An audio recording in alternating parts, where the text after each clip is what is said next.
Quick 25ಗೆ ಸ್ವಾಗತ. ನಾನು ಚೈತ್ರ ಅಂಚನ್. ಈ ಕ್ಷಣದ 25 ಸುದ್ದಿಗಳನ್ನು ಬನ್ನಿ ನೋಡೋಣ.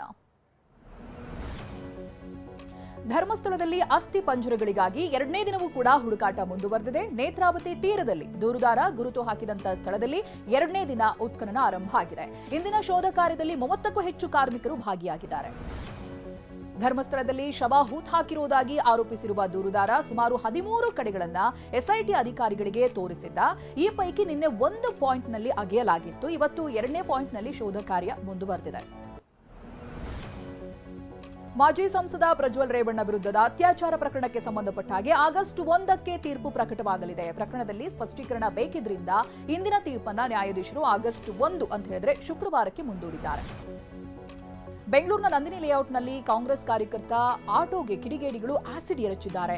ಧನಂಜಯ್ಗೆ ಸೇರಿದ ಆಟೋಗೆ ಕಿರಾತಕರು ಆಸಿಡ್ ಎರಚುವಂತಹ ದೃಶ್ಯ ಸಿಸಿ ಕ್ಯಾಮೆರಾದಲ್ಲಿ ಸೆರೆಯಾಗಿದೆ. ಸ್ಥಳೀಯ ನಾಯಕನ ಪ್ರಭಾವದಿಂದ ಆಸಿಡ್ ದಾಳಿ ಅಂತ ಧನಂಜಯ್ ಇದೀಗ ಆರೋಪಿಸ್ತಾ ಇದ್ದಾರೆ. ಬೆಂಗಳೂರಿನಲ್ಲಿ ಅಲ್ ಖೈದಾ ಸಂಘಟನೆಯ ನಾಯಕಿಯ ಬಂಧನ ಆಗಿದೆ. ಗುಜರಾತ್ ಭಯೋತ್ಪಾದನಾ ನಿಗ್ರಹ ಪಡೆಯು ಶಮಾ ಪರ್ವೀನ್ ಎಂಬಾಕೆಯನ್ನ ಬಂಧಿಸಿದೆ. ಬೆಂಗಳೂರಿನಿಂದಲೇ ಉಗ್ರರ ನೇಮಕ ಸೇರಿದಂತೆ ಭಯೋತ್ಪಾದನಾ ಚಟುವಟಿಕೆಯಲ್ಲಿ ಭಾಗಿಯಾದ ಹಿನ್ನೆಲೆಯಲ್ಲಿ ಶಮಾಳನ್ನ ದಸ್ತಗಿರಿ ಮಾಡಲಾಗಿದೆ. ಭಾರತದ ಮೇಲೆ ಹೆಚ್ಚಿನ ಸುಂಕ ವಿಧಿಸುವ ಬಗ್ಗೆ ಅಮೆರಿಕ ಅಧ್ಯಕ್ಷ ಟ್ರಂಪ್ ಸುಳಿವು ಕೊಟ್ಟಿದ್ದಾರೆ. ಭಾರತ ಉತ್ತಮ ಸ್ನೇಹಿತರಾಗಿದ್ದರೂ ಇತರ ದೇಶಗಳಿಂದ ಹೆಚ್ಚಿನ ಸುಂಕ ವಿಧಿಸಿದೆ. ಇದಕ್ಕೆ ವ್ಯಾಪಾರದ ವೇಳೆ ಶೇಕಡಾ 20ರಿಂದ 25ರಷ್ಟು ಸುಂಕ ಪಾವತಿಸಬಹುದು ಅನ್ನೋದಾಗಿ ಹೇಳಿದ್ದಾರೆ.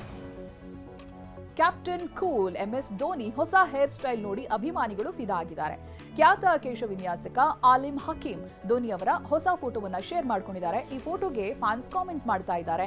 44 ವರ್ಷ ಅಂತ ಹೇಳೋದಕ್ಕೆ ಸಾಧ್ಯನೇ ಇಲ್ಲ ಅಂತ ಹೇಳ್ತಾ ಇದ್ದಾರೆ. ಪತ್ನಿ ಸಾಕ್ಷಿ ಕೂಡ ಲುಕಿಂಗ್ ಸೋ ಯಂಗ್ ಅಂತ ಕಾಮೆಂಟ್ ಮಾಡಿದ್ದಾರೆ. ವರ್ಲ್ಡ್ ಚಾಂಪಿಯನ್ಶಿಪ್ ಆಫ್ ಲೆಜೆಂಡ್ಸ್ ನಲ್ಲಿ ಯುವರಾಜ್ ಸಿಂಗ್ ನೇತೃತ್ವದ ಇಂಡಿಯಾ ಚಾಂಪಿಯನ್ಸ್ ತಂಡ ಸೆಮಿಫೈನಲ್ ತಲುಪಿದೆ.